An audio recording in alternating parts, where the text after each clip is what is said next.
everybody, welcome back to my YouTube channel. My name is Andile Mube, and as you guys can see, I am not alone. I am with Teresa and Valentina. Okay, so we have Teresa and Valentina today, and we are here to take a very important topic that I personally feel that as society we are trying to run away to talk about. And as is currently trending, you know what's happening with Ricky Rick, or rather what happened, because you know he committed suicide, right? And I believe that you have friends that are in depression, you have friends that are facing anxiety, or maybe you yourself has actually been through that stage, you know. But the question that I have for today, or the question that I want us to talk about mostly, is can Christians suffer from depressions?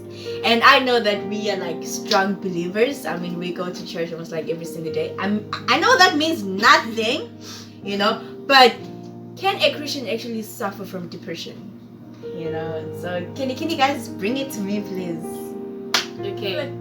Okay, yeah, you can go first. Not all Christians get depression. Not all Christians get depression. There are some, they believe that they can never get depression. There are some where they do get depression, you see. Okay, so what you're trying to say is that depression knows who to attack and who not to attack. Firstly, depression does not choose who to attack. Thank you. I mean, that's what I'm trying to ask her, because either you are a Muslim, you are a Hinduism, you believe in the devil, you believe in God, you are going to suffer from at depression. At the same time, situations make you depressed. Yes, exactly. True. So which means there's certain people in life that don't go through anything in which they will never be depressed. That's what you're trying to say. Not all situations make you depressed. Firstly, it's not situations that make you depressed. Like we say, Ricky Rick had all the money that he could ever want. He had all the USA had everything. Exactly. So we're not gonna say he suffered from poverty or no friends. Look at the fans, the amount of fans he had. He had his family and everything. So depression firstly is like a condition in a way. Exactly. You know, I would actually put it in a way to say that depression is like a normal physical disease or physical health issue.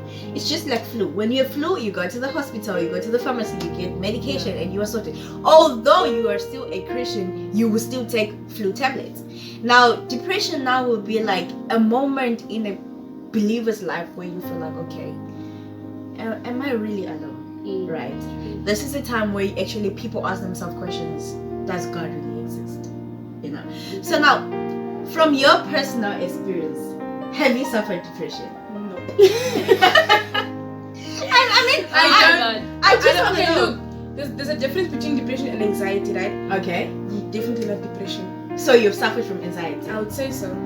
Okay. I don't think you'd want to share. No. Okay. Have you suffered from depression? To be honest, I have. Okay. Like, before you explain, you have. Did you know you were in depression? Did I know? No. Exactly. And I feel like that's my main thing. There are people that are actually suffering from depression, but they don't know it's depression. Okay, so then why is she saying that she has been through depression? Because I've learned about my feelings, and I know, okay, this is okay and this is not okay. You are now at a stage where your generation is attacked with depression, and you now know, okay, bruh, what I'm this doing is actually depression. Exactly. Okay. So, and how okay, sorry to cut you short there. How did you then have to fight it? How did I have to like, how did you now get out of that hole of depression? So firstly, for you to be able to fight it, you first have to identify the cause of the depression. Okay. You see. So what was your cause? Sorry to ask. if you're free with, you know, talking about it. So I had many causes, but this is one that I wouldn't mind sharing about. Like insecurities about my weight. Yeah, definitely. I feel like that a lot of people that know me know that I actually had insecurities. No, I said had. I don't anymore. Yes, sir. So I had insecurities about my weight. When I was younger, I didn't really care, because if you had a flat tummy back then, everyone wanted exactly. But when I got to high school, now it's like, about the girl, you're out of the league, you exactly, know? You see. So that's when I started to realize, okay, I'm not growing. My friends are growing. They've got shapes. They've got hips. They've got, you know, the everything. And that's actually a symptom of depression. Apparently, low self-esteem. Exactly. Yeah. And a low level of self-love as well. So when I was able to see that, okay, this is causing me this amount of pain, I can't wear certain type of clothes anymore, then I was able to know, okay, this is not okay, this is not normal. And then I knew, okay, this could be a thing of depression.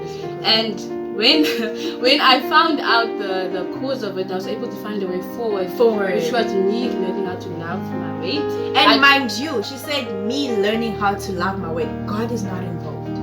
Thank you. God, that's one thing I need to understand. God is not gonna come out of heaven and say, "My daughter, I am taking you out." Thank Get you it? very much. The Bible actually says in Matthew 11 verse 20 something that, "Come to me, right?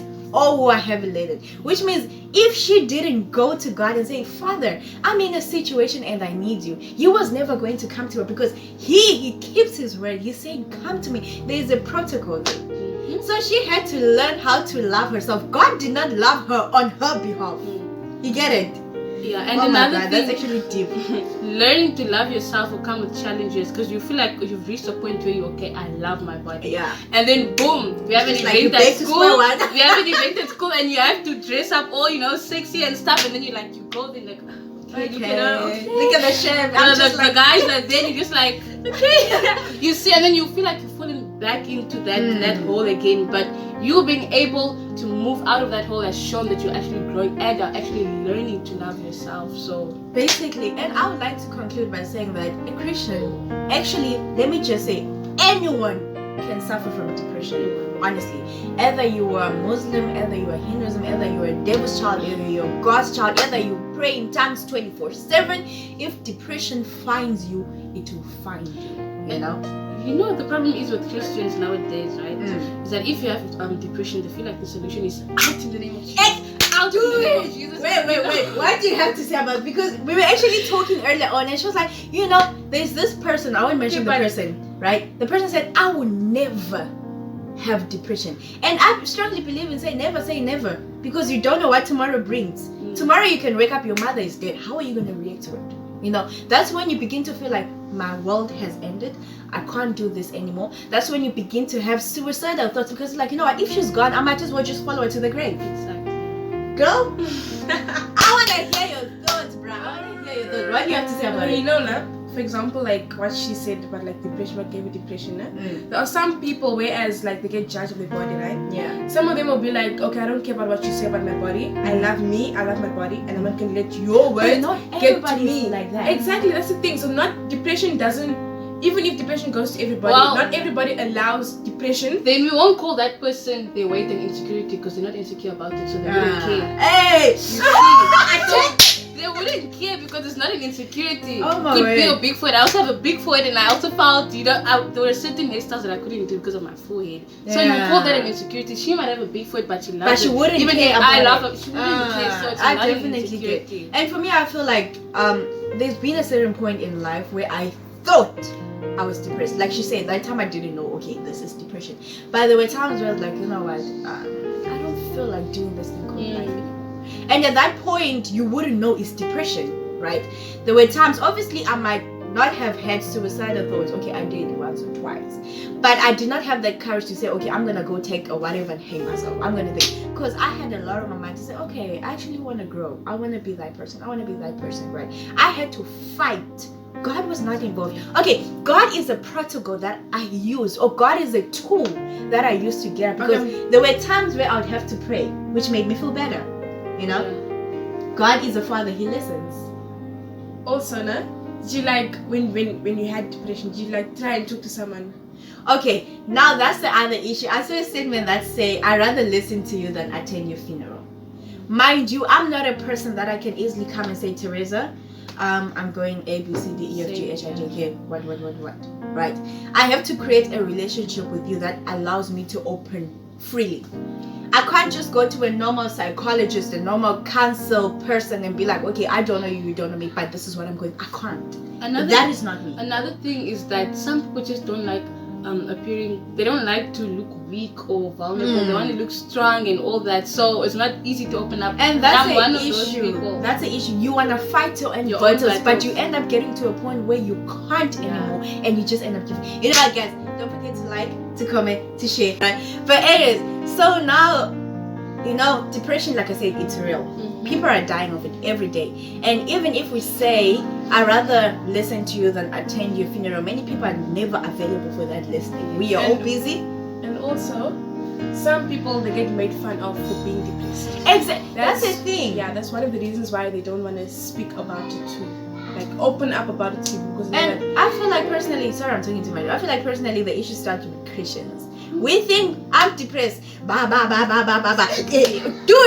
accept the fact that you were sick mentally and look after your health. Then God will do the rest. I don't want to just bring this up. It's not only Christians, but in the African black society. Exactly, it is a black society. Yes. And also I think that said black people don't get depressed. Hi, Bo! Maybe it's witchcraft, but they do, honey. Well, the levels of depression are going to It's continue actually rising if very high. if Christians and the black people will not take a stand, know that okay, black people do experience depression, Christians do, and this also starts with churches as well, and our pastors and prophets actually help. Dude, guys, time.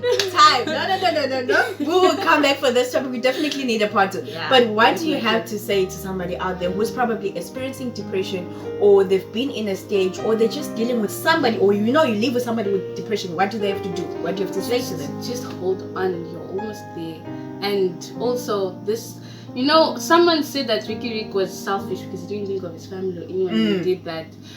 I advise you to just think of someone that you love the most. It might sound cliche or whatever, but just think of whoever you would be hurting by taking that decision. It's a lifelong, it's a forever decision, cannot be changed. So just hold on. And what do you have to say? If you're going through depression, don't keep it to yourself. Open up about it to someone that you know will do something about it, that will help you conquer going through depression. And Build the from relationship your with girls, God. Angela, if you were going through depression, honey, fight. It's a battle. And okay, to Christians, I want you to look at it this way. It's a battle that you're fighting with the devil. Now, I'm not saying depression is devil, right? But I'm saying take it in this way, because I feel like, when we involve the devil, you have strength to fight, right? It's depression, same WhatsApp group with devil. So you're fighting the devil, which is fighting depression to come out. And always remember, God loves you. If you feel like you can't trust nobody around you to talk to, your knees are your best friend. Go down on your knees. God will never leave you nor forsake you. And remember, he said, for I know the plans I have for you.